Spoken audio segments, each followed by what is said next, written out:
소상공인 손실보상 예산 이번에 증액을 촉구하는 기자회견을 갖게 됐습니다. 코로나19로 장기간 실체가 됐고 오미크론이라는 새로운 변이 때문에도 모든 국민들이 고통을 받고 있는 가운데 소상공인 자영업자 역시 많은 고통을 받고 있습니다. 민생 예산 확보를 위한 우리 시민사회단체, 중소상인단체와 더불어민주당 소속 국회의원분들이 함께 오늘 자리를 줬습니다. 참여하신 분들을 우선 소개해드리도록 하겠습니다. 많은 분들이 오셨는데요. 우리 이재명 대선후보 캠프의 소상공인 자영업 민생본부에 속해 있는 분들 먼저 소개해드리도록 하겠습니다. 우리 산업통상자원 중소벤처위원회 우리 이하경 위원장님 자리해 주셨습니다.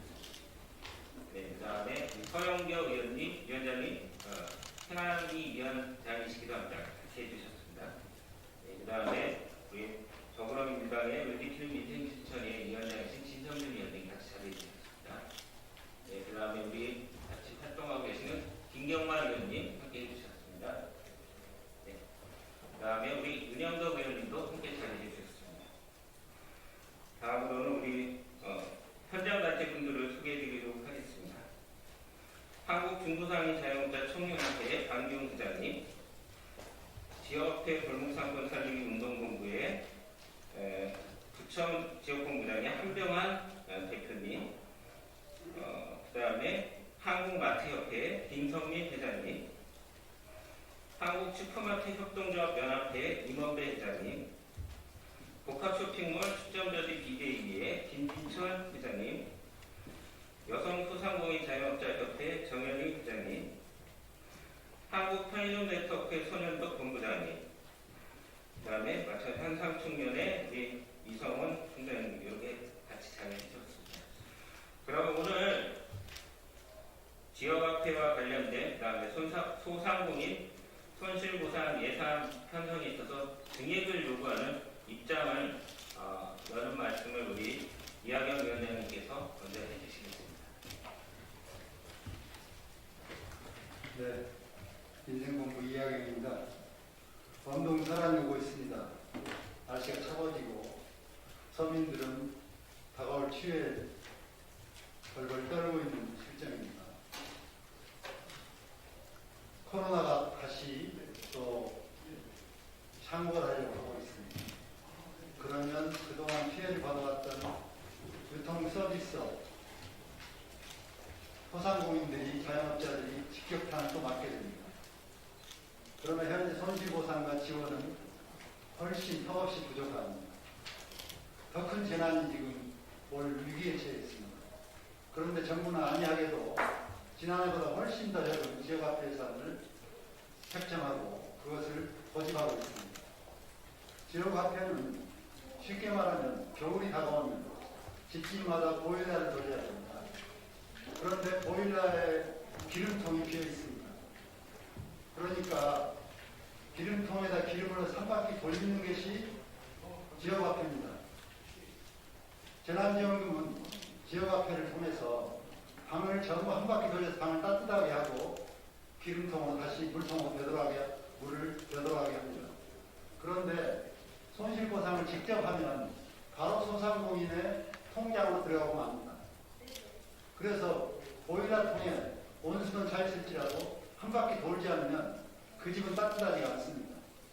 지역화폐는 한 바퀴 방에 따뜻함을 돌려서 물통으로 들어가게 하자는 겁니다. 소상공인의 통장으로. 그런데 이것을 없애고 내년에 가서 손실보상 얼마나 할지는 모르겠지만 이런 식으로 지역화폐를 무참하게 깎아버리는 것은 서민들의 경제와 가게와 우리 유통서비스업의 돈의 흐름과 구매력의 확장, 수요의 확장을 막아버리는 것입니다. 하나는 기재부는 하나만 알고 둘은 모릅니다. 이런 기재부 이제라도 이 서민들의 아픔, 유통서비스에 종사하는 소상공인 자영업자들을 위해서 지역화폐 지원 예산을 다시 우리 민주당이 요구한 대로 늘려주시기 바랍니다. 감사합니다.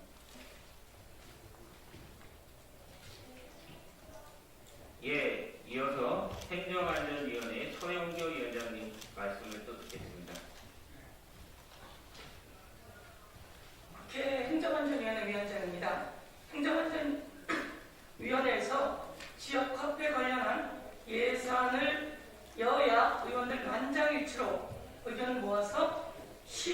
15조 원을 발행하라라고 의견을 냈습니다.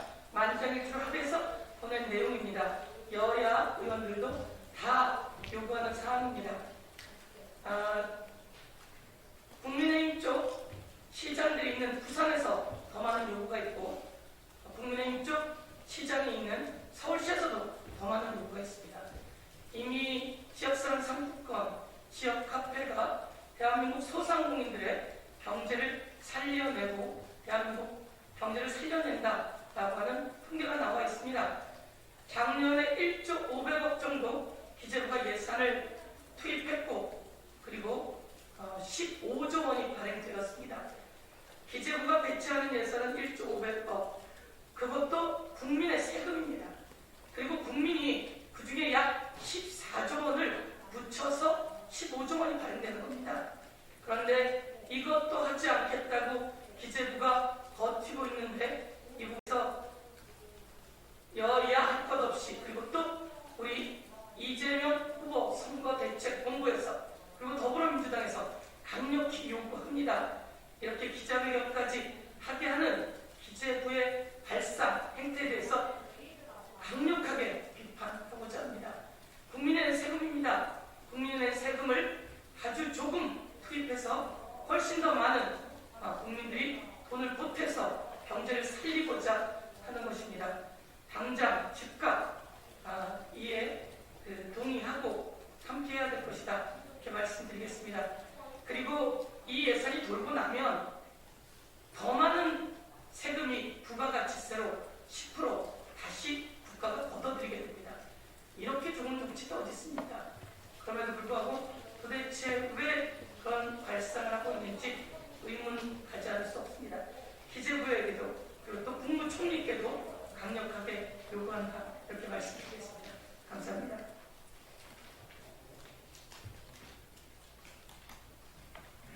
네, 이어서 우리 현장의 목소리를 듣도록 하겠습니다. 두 분을 모실 텐데요. 우선 한국중소상인 자영업자 청년협회 장경 부장님께서 말씀해 주시겠습니다. 예, 안녕하십니까. 한국중소상인 자영업자 청년협회 상임위장 장경입니다. 지역화폐는 600만 자영업자와 골목상권 지역 경제의 유일한 빛이요 희망이요 버팀목입니다. 이런 예산을 대폭 삭감하여 이 지역화폐 자체의 정책을 무산시키려 하는 기재부는 각성해야 합니다. 우리 자영업자들은 지난 2년 동안 코로나로 인해 엄청난 고통과 어려움 속에 있습니다. 그나마 이렇게 근근히 버틸 수 있었던 유일한 희망은 지역화폐가 있었기 때문입니다. 그 예산을 대폭 삭감하여 지역화 정책을 없애려는 것은 바로 우리 자영업자들의 생명줄 같은 생명줄을 끊어준 것과 똑같습니다. 여야 모두가 동의하는 예산입니다. 지역의 지자체 등 시장군들 협의회 또한 강력히 요구하고 있는 정책입니다. 도대체 기재부는 어떤 생각을 가지고 무슨 마음을 가지고 그런 정책을 운영하려 하는 것이 도저히 이해할 수 없습니다. 저희한테는 지난 11월 2일부터 또 광화문에 있는 정부통사업에서 노동공성을 하고 있습니다. 지역화폐 예산을 원상 회복하고 대폭 확대하여 우리 자영업자의 고통을 덜어달라는 요구를 하고 있습니다. 기재부는 귀 닫고 문 닫고 이렇게 옹길 부려서는 안 됩니다. 도대체 어느 나라의 기재부란 말입니다. 600만 자영업자들의 이 고통을 어떻게 감당하려고 이 예산을 삭감하려는 걸 동의하지 않는 것입니까? 이제 당장 이 국회에서 요구하는, 우리들이 요구하는, 지방에서 요구하는 지역화폐 예산을 당장 원상식으로 확대할 것을 강력히 촉구합니다. 그 책임을 나중에 어떻게 모면하게 하십니까? 그걸 듣지 않는다면 기재부는 우리나라에서 축출되어야 될 단체라고 생각합니다. 감사합니다. 예, 다음으로는 경기도 부천의 지역화폐 골목살리기 운동본부 본부장을 맡고 계신 현병환 본부장님 말씀을 드리겠습니다. 네, 현병환입니다. 최근에 경기도 부천에서 전통시장을 상대로 지역화폐가 매출액의 차지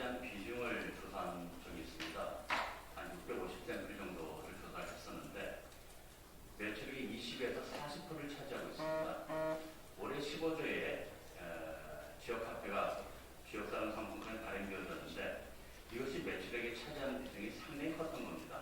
만약 내년에 이 대폭 준다라고 하면은 수많은 가게들이 문을 닫게 되는 아주 비극적인 현상이 발생할 수도 있는 것입니다.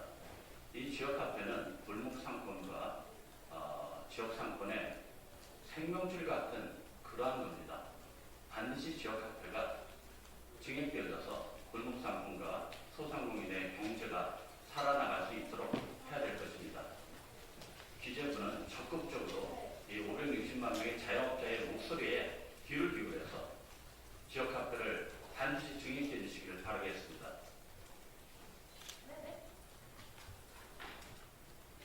예, 참고로 오늘 여기 참여해 주신 소상공인 자영업자 단체들이 전국에 한 200여 개 이상의 시도자치단체에서 지역화폐를 쓰고 있습니다. 그 시도자치단체에 속해 있는 자영업자들이 모여서 시민사회랑 같이 지역화폐 골목상권 살리기 운동본부를 결성을 했다고 합니다. 앞에 말씀하셨던 것처럼 지금 마흥 정부청사 앞에서 풍찬 노숙 농성을 하고 있습니다. 이분들의 목소리를 잘 우리 기자분들께서 전달해 주시면 좋을 것 같고요. 마지막으로 오늘 긴급 기자회견문 낭독을 우리 지키는 민생실천위원회 진성준 위원장님께서 해주시겠습니다.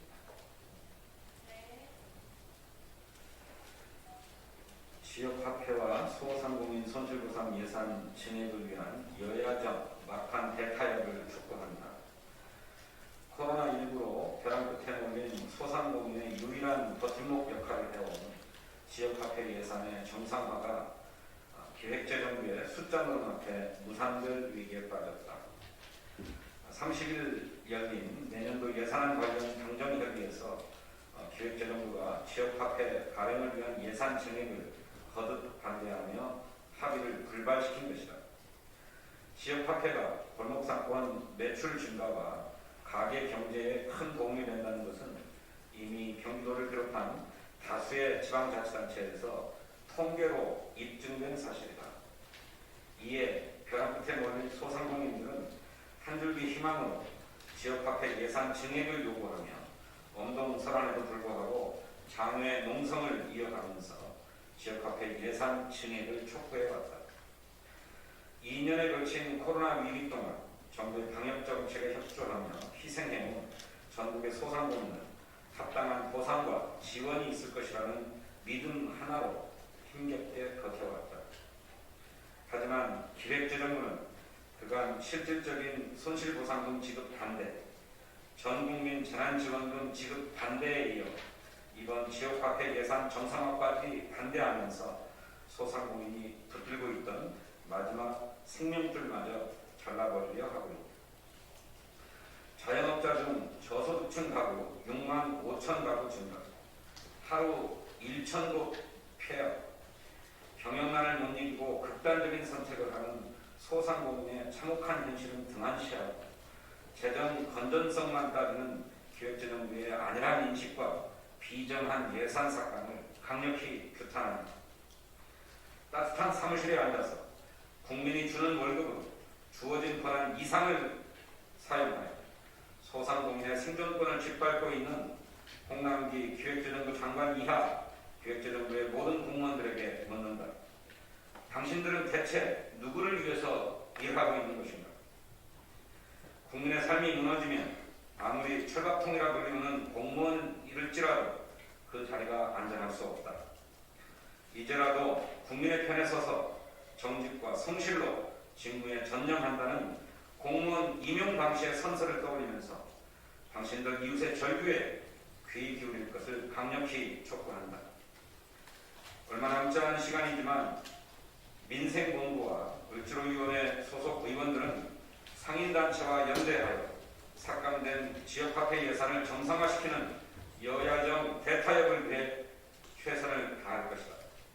이와 함께 민주당과 국민의힘 각 당의 지도부는 대선 후보들이 모두 동의한 소상공인 손실보상 50조 원의 내년도 예산 편성을 위한 끝장 협상에 즉각 나설 것을 강력하게 촉구한다. 2021년 12월 1일 더불어민주당 소상공인 자영업 민생본부를 지키는 민생실천위원회 그 외 여러 소상공인 자영업 단체들이 함께 했습니다. 고맙습니다.